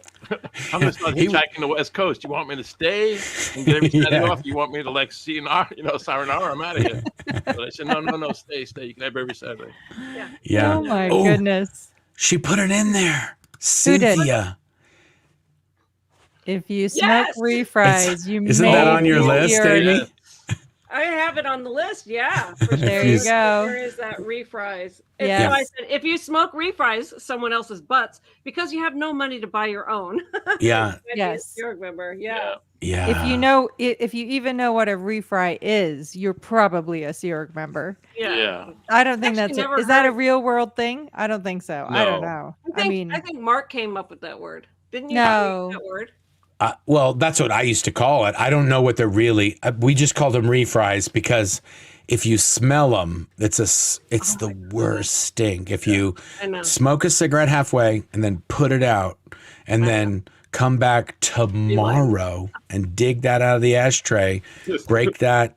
Though this is the worst part. Rick Cruzen, a special treat. Rick Cruzen used to do this. Stupid things. You're supposed to break that old cherry off. You don't want to smoke that. That's nasty. Yeah, definitely. Smoking somebody else's cigarette is already nasty enough. But if you don't break that old cherry off and relight that thing, that's some more Limburger material right there. It says the worst smell. But no, it is not a real world thing. Refries. I'm gonna get my when we used to edit the lectures, we would have to edit out burps and we'd have to edit out farts and whatever L. Ron Hubbard did in the lecture. You have to edit that out. And we know they're called butts, but when you recycle them, they're called refries. They should add refries to the Scientology dictionary. No, the Urban Dictionary. Well, that's what I was going to say. In the Urban Dictionary, this is where this would belong, refries. Yeah. But when we used to edit out the burps and farts, there's a couple where L. Ron Hubbard farted and burped at the same time in the lecture. And so that is called, Tom Segura, he calls that a double pipe classic, but L. Ron Hubbard was in the military. And so if you're in the military, that's called a dual flute salute. So that is the thing that needs to be an Urban Dictionary, is the dual flute salute. So clip this, Caden, please clip this. Double pipe classic. If you're in the military, it's the dual flute salute. There you go. And now we have refries. So we got to keep track of these. Yeah. Oh, God. Oh, my goodness. Dear, oh, dear. How about this for the Sea Org, right? If you call your mother or your daughter sir, you might be in the Sea Org. Or your wife. Or your sister or your wife or your grandmother. I used to have to call Claire sir for like a decade, right? Mm-hmm. Yeah. I used to have to call her sir. Or if Mr. Headley. Or if we were in a group of people, or if I was talking about her and she wasn't there, I'd have to say, I'll have to get back with Mr. Headley and ask her. And they'd be like, really? Awkward. And I'm like, yeah. Wait, I can't even see. Hold on. Somebody says a fart and a burp is a double dragon. Double dragon. Boom. Oh, Thanks for educating us, Linda. We appreciate it. Oh my God. I knew that this was going to be a funny one, but I'm literally in total stitches here. Oh, here we go. See, I don't make stuff up. No. I just Googled refry, and it is a real world word. Wow. See? Boom. You learn something new every day. Okay. Skadoosh. See? Refry. Yeah. Well, I don't know. There you go. It could have originated at the M-Pace. Yeah, it could have. It could have. Now that Amy said that, you are the first person I ever heard of a refry from, honey. So no, I know, but yeah, but I was a smoker, and I knew people that dabbled in refries. So I dabbled in refries when I had no money, and I was. I'm telling Amy. I'm telling you, I'm guilty of going down at MCI, Oh my God! Yeah, that's another one. That's another one. If having a cigarette is more important to you than eating food, you're probably a Sea Org member in deep caca. Yeah. Oh usually. God. Yeah, usually. Because I smoked cigarettes and I drank coffee like nobody's business because I didn't eat and I didn't sleep. Right. It's the only thing that kept my adrenaline going or whatever. But yeah. And then if I ran out of that because I didn't have any money, what a stupid crap hole that place was. But I have been known to indulge in refries. Okay, I already confessed that earlier, so don't act shocked. It says refry. This is from Urban Dictionary. We're among friends, Amy. It's all good. I don't judge you for that. Don't judge you for anything. A cigarette that's been put out and then relit later, a recycled cigarette. No, I don't got any smokes. I've only got this refry though. And that's from some Alicine Manson from January 8, 2005. So we were calling them at refries at the base since the early 90s. Yeah, So I was going to ask for the etymology study, so thanks for including that. So Yep. yes, refries existed before that. So this may be a strange, Sea Org meets real world situation. Yeah. refries. They made it But into the real world. like if you make a pack of cigarettes out of refries, That was Rick Cruzen's move. Because he worked all the way up at one of the studios at the top of the hill. So he'd mine the ashtrays at lunchtime, fill up his pack, and then he'd smoke refries for the rest of the day, at least until the next meal. yeah, Oh yeah. my Because goodness. MCI was the MCI ashtray, which is everyone walking down to your meal. That's when you smoked a cigarette on your way to go to the meal. You would smoke a cigarette. So the ashtray outside the dining hall was full of half-smoked cigarettes, and so that was your treasure island. Oh my God. Gonna get to the booty. Oh my Yeah. goodness. Digging through, Let's Like just pause. Let's pause and be Yeah. thankful for the lives we now have. Oh, I Yeah. am every day. Yes. Yeah, every day. That's for sure. Absolutely. Somebody's watching this right now, smoking a refry, going, "Really? It's not that bad." Come on. Cigarettes aren't going to smoke themselves. Let no good cigarette go to waste. I started smoking refries when I was like 9 years old because my mom smoked Tarrington cigarettes, and she would smoke just like the first third or something and put them out. And so, Man, you were a born free fryer.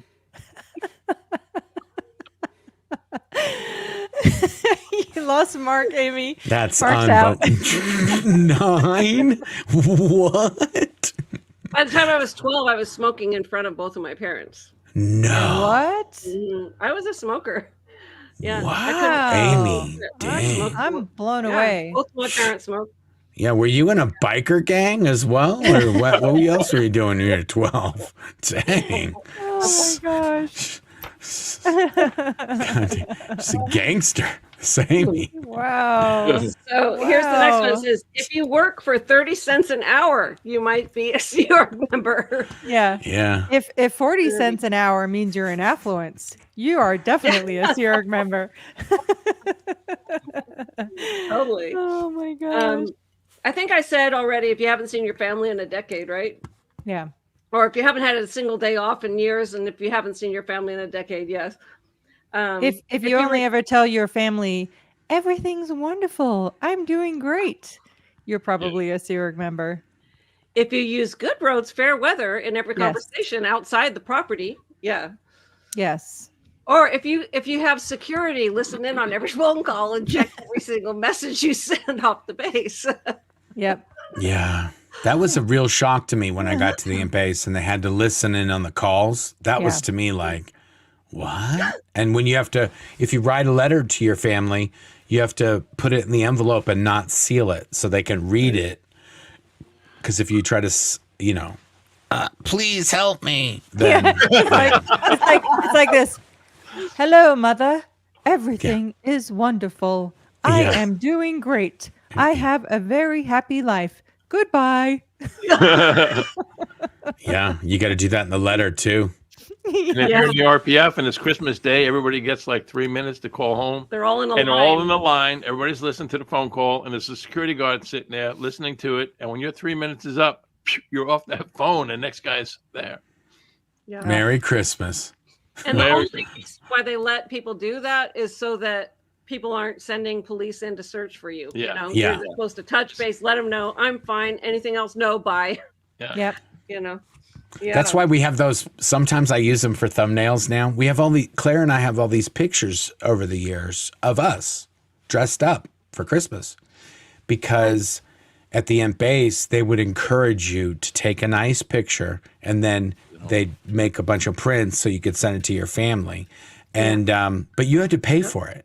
They didn't You pay had to for pay it. for it. You had to pay them Wow. to take a picture of you and then print it out, and then you'd send it to your relatives. But so even though Scientology didn't give us all our photos when we left, all of our family that we had sent those pictures to every year had a whole set. And so when we got out, my dad's like, oh yeah, I've got a picture, not every year, but a lot of the years he's got a picture of us. So we at least got those now. And and the craziest well, the craziest thing about those photos, just to close that out, there's at least 2 or 3 of them where Mark and I are there smiling, and we hadn't seen each other in 6 months because he'd been restricted to the property, not allowed to come home. And we're like, tease. Yeah. And we would literally, I'd be like, hey, or I'd call her on the phone, like on her desk. I say, hey, can you come to, at the next meal, they're going to do pictures if you can come. Oh, and you had to do it during your meal break. So that 15-minute meal break, you had to do that picture during that time. Yeah. Anyway, so I told her the next gold meal break, they're going to do this or the next int one. And then I just go to the int meal. I'd just be like, whatever. I'm doing a picture with Mr. Headley from RTC. and so, but then I'd be like, hey. And she'd be like, hey. And then we do the picture and be like, what's up? I'd be like, yeah.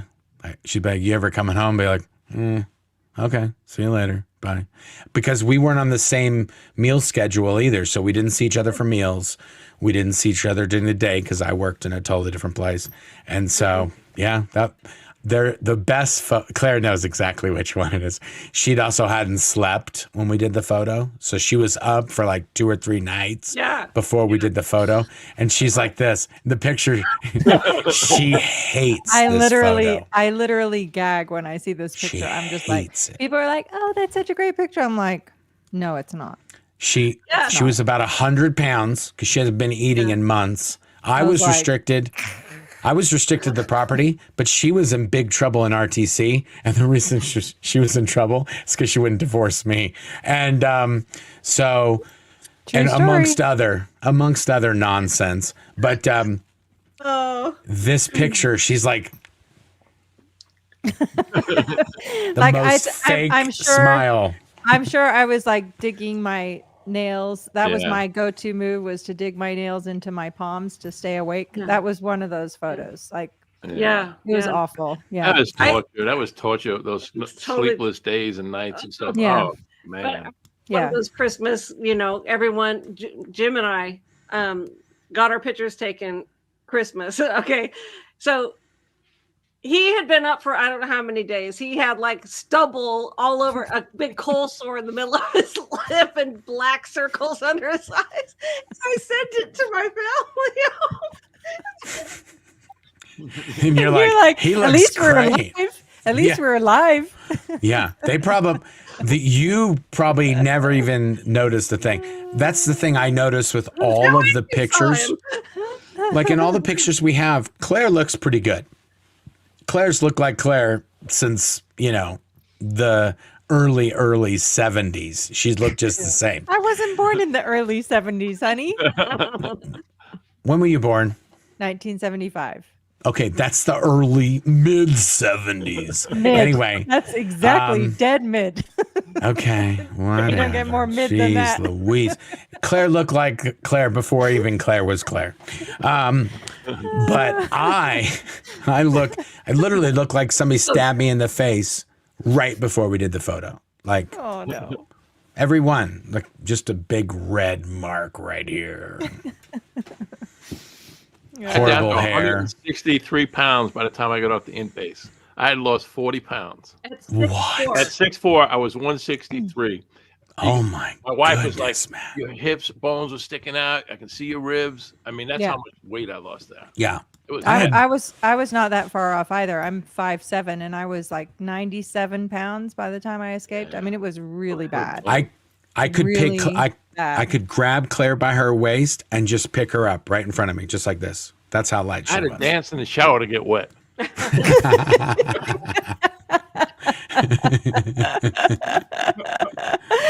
Oh my goodness. Mark used to call me a T-Rex because my spine protruded so far. Yeah. Well, yeah, and there was not a lot of fat on the bone back then. It's definitely lean, mean Sea Org machines. Yes. Yeah. Okay, so we were kind of talking about this, but if you require special approval to use the internet or to make a phone call, then you might be a Sierra. In the early days at the in base, you had to go 45 minutes away, get driven by security 45 minutes off the base to then make a phone call with them listening. Yeah, from a phone booth. That's how it worked back then. Didn't you have to go to Riverside? Yeah. Yeah, you had to go to Riverside from San Jacinto / Hemet, Gilman Hot Springs, to go to a payphone, even though there were payphones right down the road. I mean, you could have just gone down Sanderson 5 minutes away. There's a payphone right there. Right. If you'd never heard of email in 2005, you would definitely see our member. Yeah. Oh my God! When we got out of the Sea Org in 2005, and I had to start using a laptop, I had no idea even how to turn it on, and it's not like I can Google it because I didn't know what Google was. So I flipped through the yellow pages to find a technician to come to my house and tell you how to use it. And paid him $100 to turn on my stupid and just thing. show us some little basics and stuff. Yeah. Yeah. Oh my gosh. Man.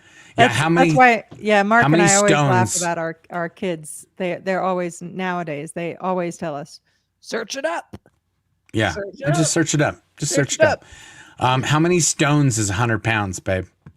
I don't know. Oh, okay. Sorry, English people. No, it's okay. I saw somebody talking about that. Hold on. Oh yeah, they're asking how. Answered the question though. Oh, I don't know, but it was like. Oh yeah, there you go. 6.9 stones for all you English folks.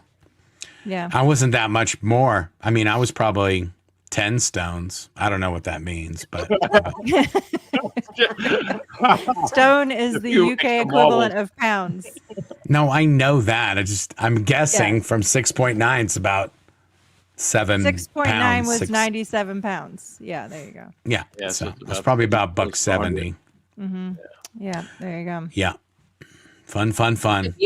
If you exclusively read church propaganda and are forbidden to read anything else, you might be a Seer member. Yeah. Do you remember when David Miscavige made us all put Way to Happiness booklets in our back pockets? Oh, that's right. Do you remember? Yes. I don't remember that. To have them in our back pockets. And well, they didn't have to do it in RTC. They had to do that down in Gold and CMON. And yeah, we had to. Yeah. I remember. It didn't fit in my back pocket very good. No. So there's a policy where Hubbard wrote about how Hershey's, they gave all the employees chocolates and this whole thing.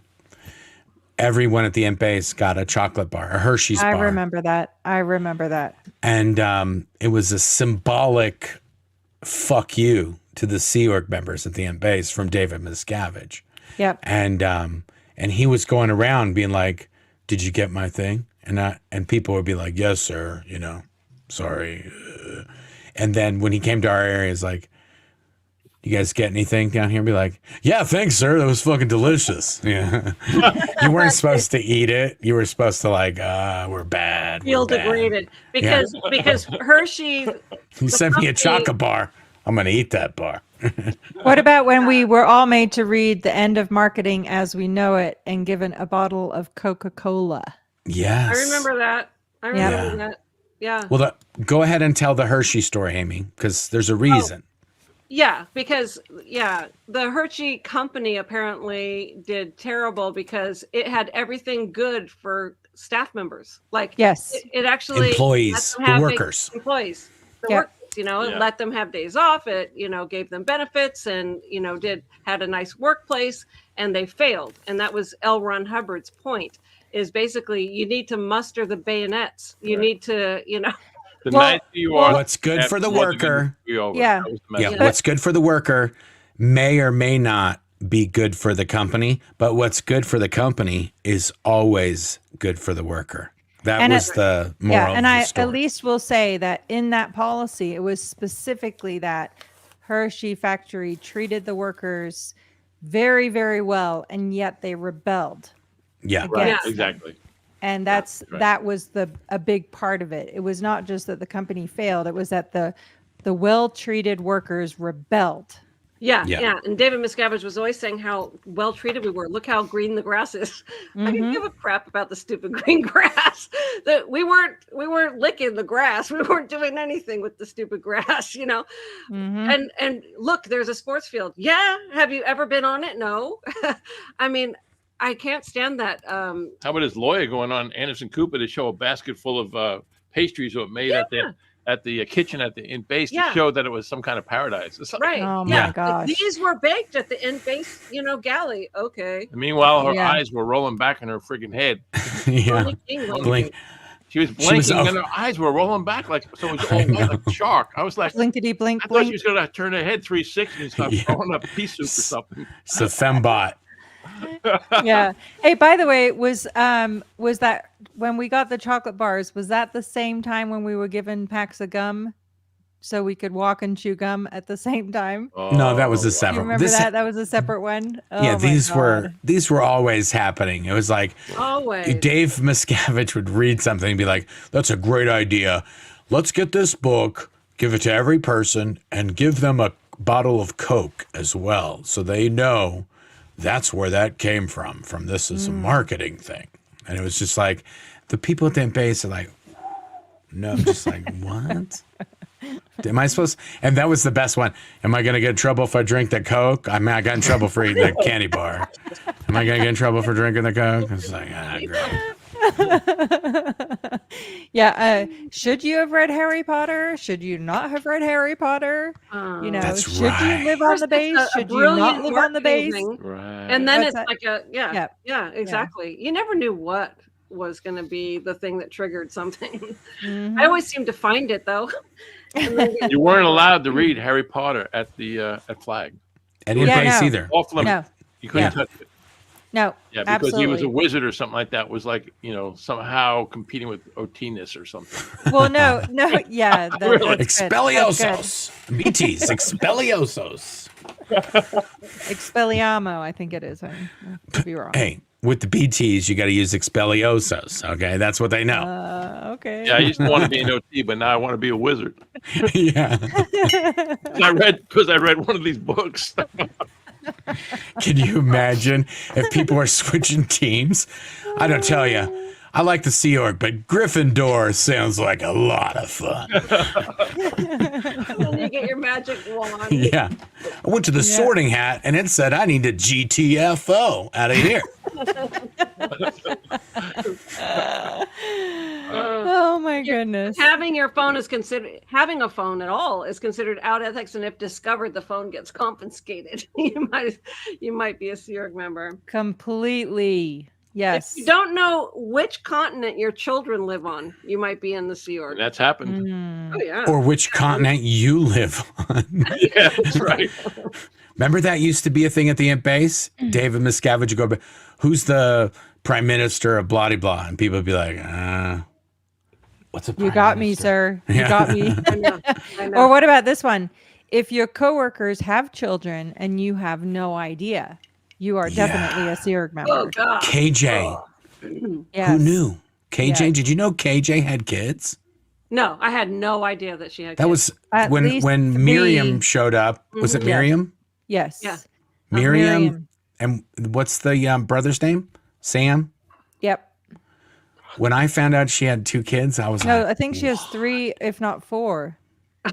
Yeah. Well, when I found out she had 2, I was like, I know. what? It's shocking. I know. Yeah, there was It's when really I was bad. doing some of those lives with Laura, and we were going through all these kids, and I'm like, "That's the parents." I had no idea that. I worked with them for ages. I had no idea that they had kids out at the ranch a couple of miles away. Because you couldn't have any Crazy. photographs of your family and loved ones in your Yeah. workspace. Right. No. Yes. No, they were banned. That's true. You couldn't Yeah. have any personal effects at all, really. I mean, No. even if you had a mug, it was like, better be a really nice mug. Otherwise, Yeah. it's got to go. And after supposed to be a we robot. escaped, they changed it so that even in your personal living quarters, you could not have any personal family photos or personal effects. You had to reduce your belongings down to one trunk of clothing, which was basically your uniform, which, and maybe one set of clothing, and that was it. Like nothing personal could be in your room. If they ever learn how to mind wipe people so that they forget the whole background, all their family, like Severance. just be a robot. Severance. Yeah, Severance. Yeah. All the way. Have you guys Have seen you seen Severance? that show? No. No. It's Apple TV. Oh my gosh. It's like the Sea Org. They have a Sea Org, and then they have their personal life, but their Sea Org life doesn't know about their personal life, and their personal life doesn't know about their Sea Org life. Yeah. And so in the Sea Org is just like Severance, but you don't have the personal life part. You just have the Sea Org. That's it. Yeah. That's all you know. When the people in Severance leave at the end of the day, they go through this mind warp and they come out not having no recollection of anything that they worked on, anything that they did, and it's Nothing. really crazy to watch that from a Scientology Sea Org perspective. You go like, whoa, this is crazy. Wow. Yeah. That would be horrendous.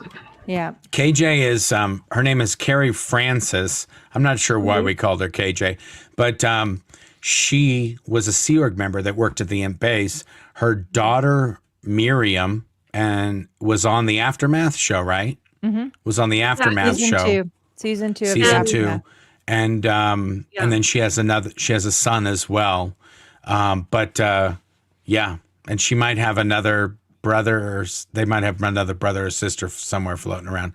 But I knew KJ for 15 years. Never knew she had any kids. No. I was like, okay, hold on. I actually know your mom. Are you kidding? That's your mom? Do you know that one of her kids was like 6 weeks old when she went to the Imp base? I mean, it's terrible. It's absolutely heartbreaking and terrible. 6 weeks old. Anywho, she left that baby in Australia and went to the United States of America. Well, like, seriously, what in the world? I know. Oh my gosh. Yeah. So mustering, if you have to muster up several times a day, we already know that. Like, get up, muster, get on the bus, get in, muster, eat something, muster, go up to the roll call at the course room, then muster up after lunch, and then muster up after dinner, and then there's mandatory all hands muster up, and then muster up before the end of the night. Sometimes they'd muster at the buses. There'd be a muster. Yep. So they could figure out, okay, who's not going on the bus, who's going on the bus. Like, we're going to do this as a group so we don't get any more people slipping out. Yeah. Mm-hmm. That was at the Imp base. That was one of the main purposes of the musters, just to get a head count, just so we know we haven't missed anybody, because that's a lot of time. If you skip out during the day and they don't catch you till the morning muster, then you had a whole 12-hour head start. So they gotta keep track as much as we can. Yeah. You know, when you're there and doing it, you don't think it's because they're trying to see if you're going to be blowing or not, because you're not thinking about blowing, or at least. Or you're asserting you're not going to blow. Do not blow. Do not blow. I'm not going to blow. I'm not going to blow. I'm not going to blow. Ah, I'm blowing. Don't think about blowing. Don't think about blowing. Yeah, I remember. I want to be here. I want to be here. I want to be here. I do not want to be here. Yeah. I remember that it was a big deal if you had never blown. It was not a lot of people that were in that category by 2005. It's like you were it was a hard time to find somebody that didn't, because that's a requirement to be posted in the personnel department, the first department over personnel and all that, and ethics. It's called HCO, Hubbard Communications Office. That has a requirement of no blow history. And so when you're trying to man that up, it's hard to find somebody who never took off before. Well, Gary Moorhead said that when he was security chief, he brought back 400 people. Right. Really? Was it 400? 400. No, he said 400. 400 people that blew and that were recovered, got away, were and hunted dropped down, back. and brought back 400. He said. And that doesn't count know the they people got that were many. successful. That doesn't count the people that were successful. Well, yeah. So, like, That that's not doesn't how many count the people ones that escaped. got stuck in the the top of the fence. No, I'm kidding. Oh my God. Or the Buried ones on that fell in a ditch. subway. Yeah, I know. It's terrible. It's really sad. There's a person that emailed us. I don't know. I'm not going to say their name, but they jumped over the fence. They got cut up, but they did jump over the fence, and they did get away. But when they were escaping, they didn't know where they were, and they were from a European country, so they didn't have any documents. They didn't have anything. When they were escaping, they got onto a farm property, and the farmer almost shot them to death. They were rummaging around the property, like going around the property, and he came out with a shotgun. It was like, "What are you doing on my property?" And they were like, "No," and in foreign language. "Oh, no, but I nothing. No, I'm just trying to get to a phone or highway or something."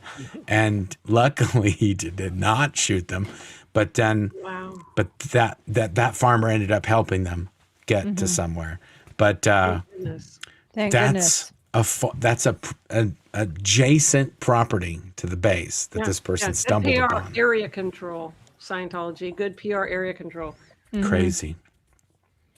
Yep. Well, we could go on. I think we'll have to do part 2 on this. Should we do some giveaways and do questions and wrap up for tonight? Okay. Yeah, sure. Awesome. Okay, so let's see. What I was going to do is get people to start saying, "Pick me." So let's decide what it is we're giving away.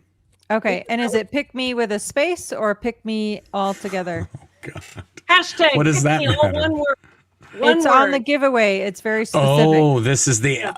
I got so fired. much heat. I got fired from doing this. Riffing. Here, Claire's trying to do the giveaway in the fundraiser video, and I'm just riffing like, okay, well, just keeping it no dead air. And people were like, "You were so mean to Claire." I'm like, I watched the video back. I was like, I don't think so. I don't know. Yeah. You're so hardened. You're hardened to. I know. Is it hashtag pick me, one word? Pick me, all one word. Pick me, all one word. Hashtag pick me. Okay. And what then, are we getting? What are we giving away? So I say, let's first do a signed Blown for Good book. There you go. You gotta use hashtag pick me because the computer's doing it now. So if you say bracelet pick me or the computer will ignore that result. It has to be hashtag pick me, all one word. This is all AI is doing this now. We have no control. I'm not sure why it's hard just to push the button, but the computer's going to pick you. So we'll see. Oh, by the way, when I asked Claire after the live, I was like, "Okay, show me what you were trying to do." And she pulls it up and I go, "Okay." She goes, "Yeah, it says right here, put this. I go, "Well, how's it work?" She goes, "I don't know." I said, "Do you see that button? It says watch tutorial. Did you watch that?" She goes, "No, I didn't have time." I was like, "Oh, okay. I get it." Yep. Did you watch it? Did you watch it now?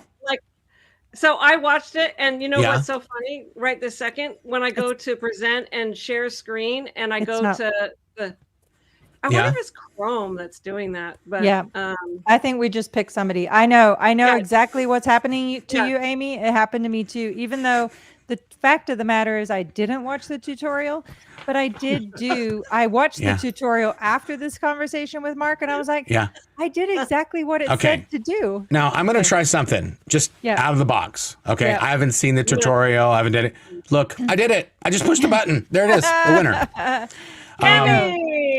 Tammy, pick me. Look, I could do more too if you want. It's just click it. No. How many do you want to do? Hey, we're gonna make it fun, and figure it out later. But for now, tonight, we're gonna go ahead and just do pick me. Okay, Claire, I understand I understand your situation. I feel so relieved that I'm not the only person in this entire universe that couldn't do this. So do we do two? Debbie Sherbuck. So and Amy, Tammy. Do you want to do a book, or should this one be merch from the Blown for Good store? Either way is fine. Well, it doesn't matter because they can pick a book from the Blown for Good store too. Yep. They just need to email you. Debbie, email Claire at blownforgood.com, and Tammy. There we go. And also Tammy. This is somebody you're doing a it third. free. Okay. This is mine. There you go. Perfect. So See, Jesus is God. What So is you the get a book. purpose?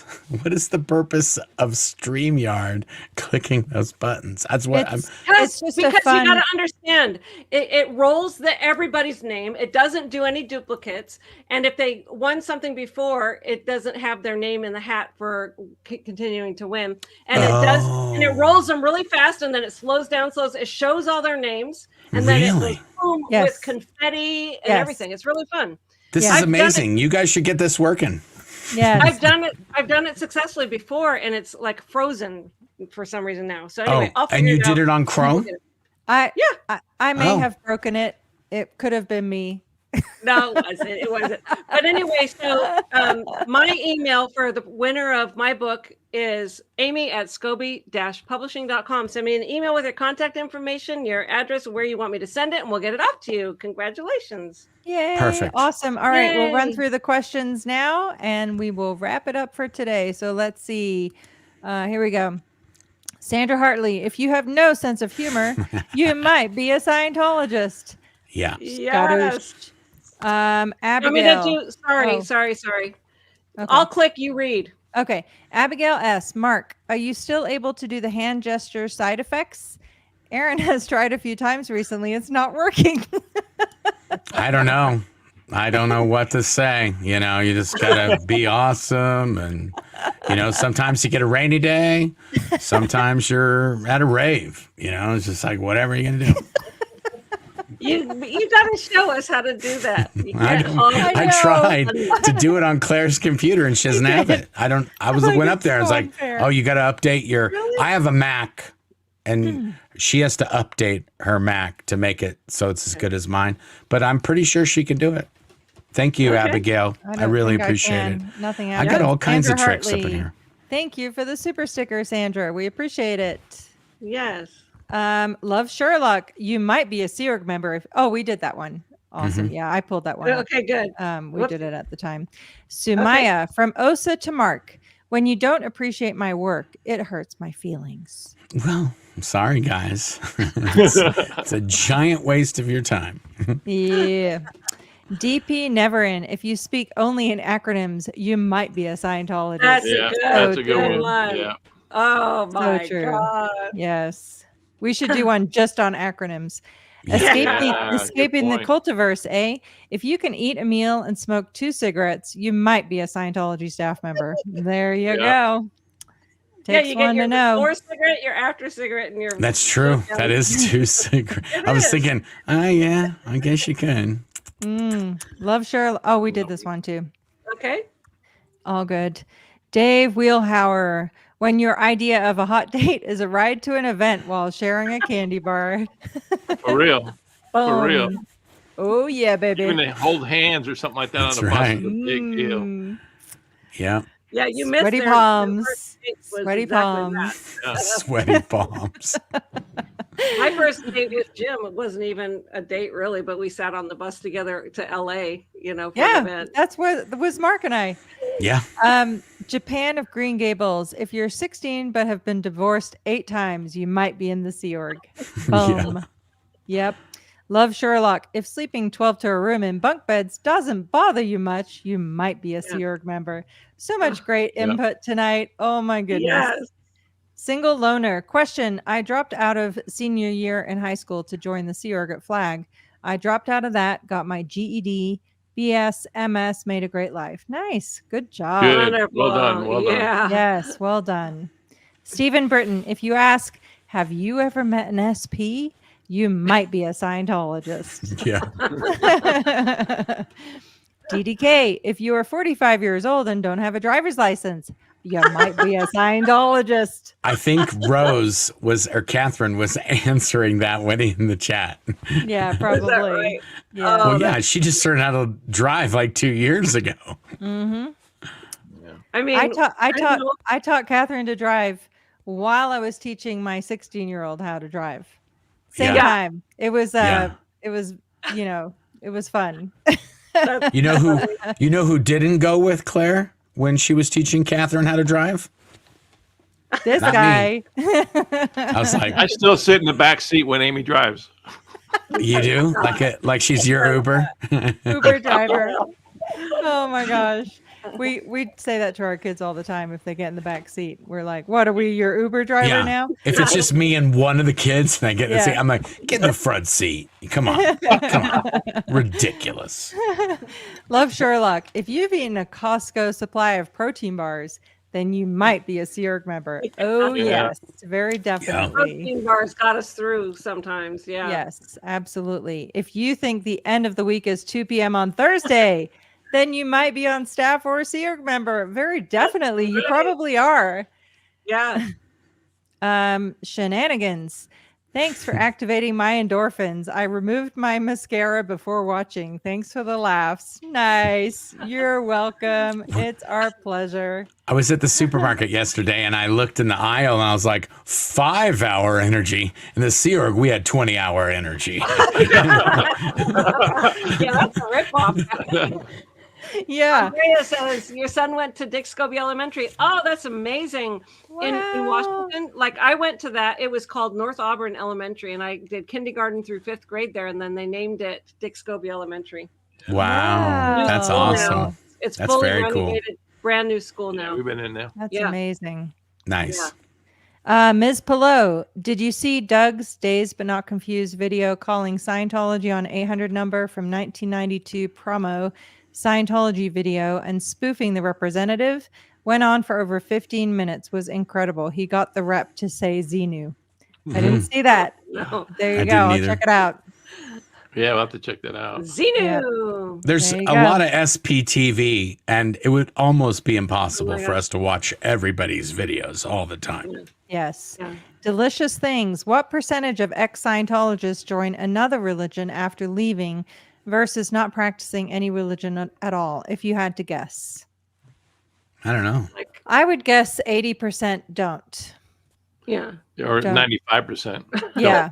Yeah. That would would be my get away guess. from any kind of organized religion at all. Yeah, there's trauma you have to work through to that's my own personal, just my gut feeling on it. Yeah. Somebody could prove me wrong and I wouldn't stand by that number, but And I would say that some people consider themselves spiritual, but they're not going to sign up and for any organized religion. Like you got to be here, you got to do this. It's like, no, I don't. I'm not signing up for that.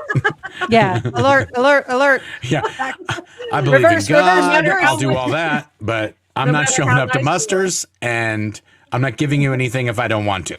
Yeah, and please do not ever tell me what to think. Ever. No. Oh God, it triggers. I know. Yeah, seriously. And then Ben is saying, "Hey, man, what's your video about starting your furniture business when you both got out? Just curious, were you working Sea Org hours when you started that? It sounded like you both worked hard. Yeah, we did. We did. I mean, we didn't do all-nighters and stuff like that and go crazy, no sleep for 3 days or something. But I would start early in the morning and I would work usually until 11:30, 12 o'clock at night out in the shop, fixing the furniture up and taking pictures of it. And we worked every day of the week. And if I came in for lunch and I sat down and turned on MMA fights or something like that, Amy would go, "Don't you have something you could be doing?" You know? Like I was like, No. Did you really, Amy? Oh yeah. Like you don't turn on the TV. I'm eating while I'm watching the TV, but I'm not. I still didn't go over my half hour. He's like ready to nudge me and smacking me to go back out to the shop. Oh my gosh, Mark and I we had that ingrained big time. Yeah. Mark and I joked that when he released his book, we'd done a whole pre-order. And so we released it and all the orders came flooding in. And that was the first time we pulled an all-nighter, was to ship all those books that night. And we're like, isn't this ironic? Yeah. The first all-nighter we're pulling since having left the Sea organization is the book, ship a book about pulling all-nighters. Yes. Crazy. It was like, oh my goodness. Are we going to be doing this again? It gets to a certain time at night and I just zone out. Like, that's it. I can't do it. I could not do, like, I'm 60 now, so I don't need to be doing all-nighters. Sometimes I'll stay up. If I'm on something and I'm totally into it, I've stayed up until 2 o'clock in the morning or whatever, but then I'll sleep in. We're always saying, aren't we glad that we're not Yes. we have to do that schedule? How would we even do it? Because now we go off schedule by 2 hours and we're exhausted the next day. I know. Yes. I don't know. Get our Literally, I don't know how some of those people are still alive. It's a miracle to me. Yeah. Yeah. You know, this person asks, how long did it take you to get over using the words muster and birthing? No one uses those outside the bubble. We still say We use it all the time. We still say The language Yeah. that you've learned for almost 30 years is so ingrained. You don't even know what is a Scientology word, what ain't. You know, I mean, it just kind of ain't is not a word. It is. Yes, it is. Yes, It is now. It really is is. But I will say that more specifically, at least for Mark and I, when we where we escaped to was Kansas City, Missouri, and there was very little of the language out there. So it was really actually a very abrupt and healthy break to force ourselves to stop using the language. But when we come back together with people that we know, it's like you slip back into, it's just a mental thing. Like, you know that you understand. So why take that extra step to, but again, I think it's also a really good thing to practice not using the language, even with you guys that we know, it's just, I know. Yeah. Sometimes I tell them, healthy. that's not a word. That's not a word. Yeah. Don't you talk terminal to me, Matt. If he says terminal, that's exactly the word. Terminal. Also, he'll say the church, and I said, the what? The cult. Yeah. Mark will say to me, the audience that's non-Scientologist, some of the audience, I'm always trying to, like, if you see me hesitating, I'm trying to translate in my head to words that, you know, would be applicable to be used, you know? Yeah.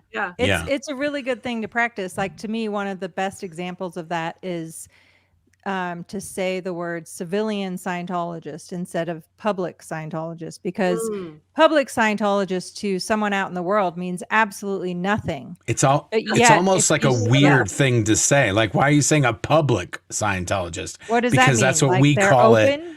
Yeah, that's what we call it as Sea Org members. Yeah. You refer to Scientologists as public, not as. I didn't know that. So now we say, so now we say civilian Scientologists, because public, they don't know what that means. It's a weird Scientology, even Sea Org definition that even Scientologists know, like, no, I'm a public, and they refer to themselves that way. Oh, I'm just a public. I'm not a Sea Org member. I'm just a public. But at the end base, at the end base, David Muscat, a public at the end base is called an FCCI, and that's somebody who does courses or does counseling at FLAG. They're called a FLAG. What is it? Case completion intensive. Case course completion or something. Yeah. Intensive. Yeah. The I is for intensive. Yeah. So if you were at the end base and you're like, oh, I got to go to study, and David Miscavige was like waiting for you, or you were supposed to do something, and he'd be like, what happened to that person? He'd be like, oh, they went to study. And he would be like, oh, what an FCCI. And that's how he referred to Sea Org members that wanted to do counseling or wanted to do training. It's like, oh, you're not here to work. You're here to do Scientology. Wow. Yeah, more specifically, where the term civilian Scientologist was much more explanatory and beneficial, was to explain in the Danny Masterson trial the concept of authority that the Sea organization has over civilian Scientologists. And public makes that muddy and just unclear, whereas civilian Scientologist makes it very, very clear. Sea organization members are senior to and have complete authority over civilian Scientologists. That's a good point. Real good point. Yeah, I love that. Really good. Awesome. Well, we came to the end of our questions. We Yay! did it. Great idea, Matt. Thank you so much. Thanks for that amazing list. That was fun. Well, I mean, that was awesome. And I mean, our starred things. We still have a bunch of stuff on this list, which we can save for another day. When we need to laugh more. And I really appreciate all of the input from you guys too. That was just awesome. It was amazing. I laughed so hard. It was very Yes. therapeutic Yeah. to go through it and just see how stupid these things are. Yeah. And it's just so true. Anyway, Lots of good comments put up, and I'm going to go back through this and read them again afterwards so I can catch them all, because when we're doing this, I don't have time to like read it. But there's a lot of good stuff people are putting up. Yeah. Very definitely.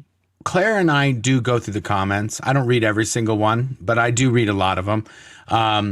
If you have ideas on videos you want us to do, or if you want to know something about, if we see a lot of the same, then we might just do a video on it. If we just see one here and there, then we'll just usually answer in the questions, in the comments. Right. We'll just answer. Yeah. Yes. And I'll just show this because it just came in. That's Buckled Up Buttercup, which I love that name. Yeah. My fake Davy arrived today. My dog chewed his head off. She was so pleased. Nice. Nice. That is amazing. Yes. Don't forget to head on over to the spshop.com to get your fake Navy Davy or whatever name suits your fancy for him. All proceeds benefit the Aftermath Foundation. So yes, indeed. There you have it.